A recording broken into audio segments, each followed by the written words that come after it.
La radio d'opinion, c'est Hervé Gattegno. Bonjour Hervé. Bonjour. Vous revenez sur cet appel lancé, initié par Thomas Piketty, l'économiste qui sera avec nous dans un instant.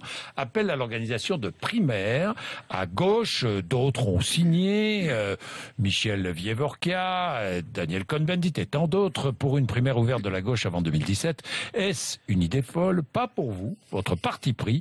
La primaire est une exigence pour la gauche, une chance pour François Hollande. Expliquez-nous pourquoi.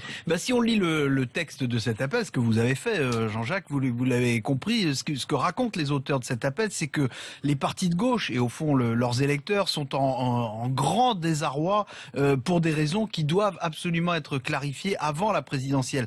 La politique économique de François Hollande est désapprouvée par une part importante du PS, par la plupart des écologistes et par la totalité des communistes et des partisans de Jean-Luc Mélenchon. Depuis le 13 novembre, la politique de sécurité de François Hollande déstabilise l'ensemble de la gauche. Dans ces conditions, la candidature de François Hollande en 2017 peut être discutée. En tout cas, elle a peu de chances de rassembler toutes les gauches, c'est le moins qu'on puisse dire. Et du coup, d'autres candidatures de gauche peuvent être légitimes, y compris au sein du Parti socialiste.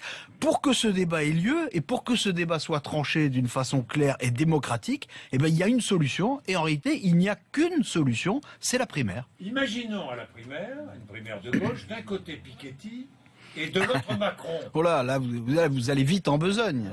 Mais pas vite en besogne, vous verrez. Tiens, on prend les paris. Je vous poserai la question à Piketty, s'il n'a pas d'ambition politique. La plupart des dirigeants socialistes et des commentateurs affirment qu'une primaire est impensable dès lors que le président sortant serait candidat. Jean-Christophe Cambadélis, le gardien du temple, le premier secrétaire du Parti socialiste, dit qu'une primaire est peu probable. Ça, c'est un propos très politicien. Ça, c'est peu probable, vous savez. Vous n'êtes pas d'accord? Mais vous savez, je crois que Jean-Christophe Cambadélis devrait tout simplement relire les statuts du PS, qui sont d'ailleurs beaucoup moins alambiqués que les discours de Jean-Christophe Cambadélis. Les statuts du PS disent très clairement que le PS désigne son candidat par une primaire, président sortant ou pas président sortant. Au passage, je rappelle que François Hollande ne s'est pas officiellement déclaré candidat, et d'ailleurs, vu que le chômage ne baisse toujours pas, on devrait considérer que François Hollande peut fort bien ne pas être candidat.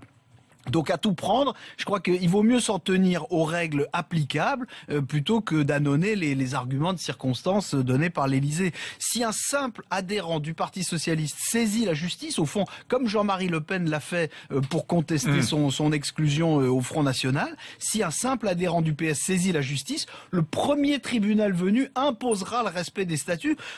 Donc quand même les défenseurs les plus zélés de François Hollande vont comprendre que cette question n'est pas secondaire, la voie sera ouverte pour la primaire. Bien, si les partisans de François Hollande refusent cette hypothèse, c'est qu'ils estiment qu'elle est dirigée contre lui. Or, vous dites que la primaire peut être une chance pour François Hollande. N'est-ce pas contradictoire? Mais il faut comprendre une chose, c'est que ce n'est pas la primaire qui entame la crédibilité de François Hollande. C'est parce que sa crédibilité est entamée que revient l'idée d'une primaire. Donc évidemment, la primaire est un risque pour le président sortant, mais ça peut aussi être une solution pour lui.